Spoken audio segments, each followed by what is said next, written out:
Сәлем, проблемалы порно көру деген не екенін білейік. Бұл порноға байланысты эректильді дисфункцияға келеді. Жаңа буында олар шамадан тыс порно көру салдарынан көптеген мәселелерге тап болуда. Олар порноны мәжбүрлі түрде көрген кезде бұл порноға байланысты эректильді дисфункцияға келеді. Әсіресе, егер олар күніне 3-4 сағат көріп, жұмысынан шығып, ұйқы үлгілермен және жұмыс кезінде де мәселелерге тап болса, олар мәжбүрлі түрде мастурбация жасауға немесе порно көруге баруы керек.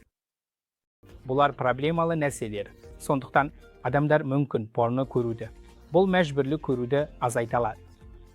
Егер әлі де бақылауға ала алмасаңыз, дәрігерге баруыңызға болады. Олар сізге бұл мәселені қалай жеңуге болатынын көмектесе алады.